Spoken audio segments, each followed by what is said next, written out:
Jay! Just the sound of her voice made him want to hit something.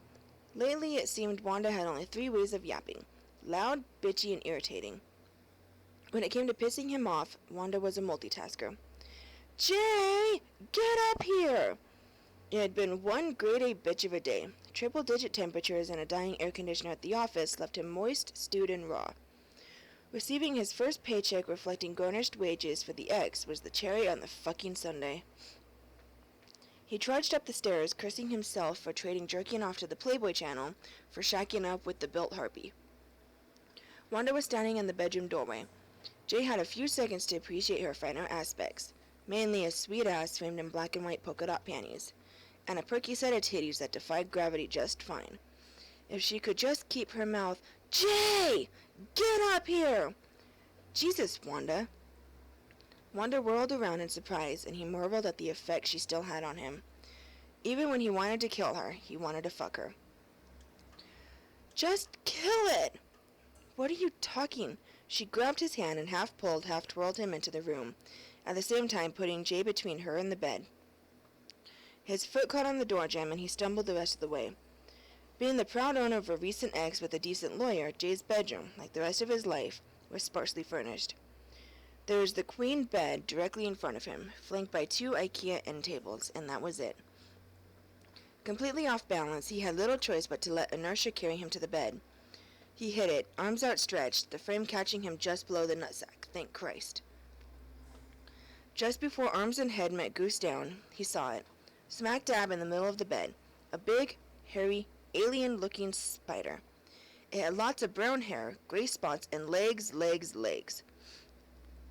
He let out a small yelp, which was drowned out by a screeching Wanda. Jay hit the bed, and the spider flew into the air. He saw it pull its legs together, getting ready to tuck and roll. For Christ's sake! And then he thought he heard, "No, spiders don't scream." It landed on his hand, and, while spiders may not scream, sometimes a 230-pound divorcee with a thumper of a headache and a dwindling hard-on screams like a little girl. He snatched his hand away like he'd leaned on a hot grill. The spider began its second flight of the night, this time landing at the beautifully pedicured feet of Harpy Wanda, who let out a scream that made her previous yelling sound like a lover's whisper. Jay would be lying if he said he didn't enjoy that one. Wanda kicked at the bloated bag of legs and tried to back away at the same time, screaming the whole time. The spider, now airborne for the 3rd time that night, made a beeline for Jay's chest. He jumped back in revulsion and smacked his head a good one against the window air conditioner beside the head of the bed. He woke up sometime later. In fact, he jumped up, swatting at his chest and legs, and, well, not screaming, definitely not screaming. Satisfied he was spider-free, he took a few seconds to catch his breath. His head felt like someone had taken a hammer to it. How can something so fucking big disappear so fucking fast? He asked himself, rubbing the back of his head and grateful to find no blood. "Wanda!"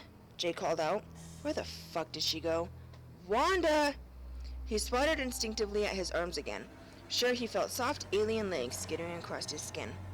He found Wanda when he went to look for a frying pan, or a howitzer, to take care of the spider.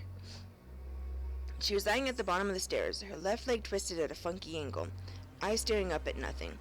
The spider was nestled between her breasts, which were no longer defying gravity. Jay stood there, transfixed. For how long he didn't know, but it was light out before he moved.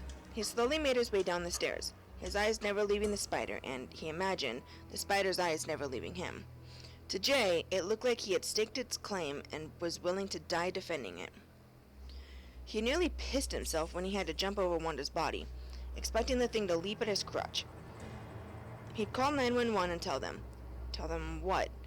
A spider murdered his girlfriend? Well, never mind, he'd call 911. The phone sat on the kitchen table. A fat, bloated wasp crawled back and forth over the receiver, its soft alien buzzing filling the room.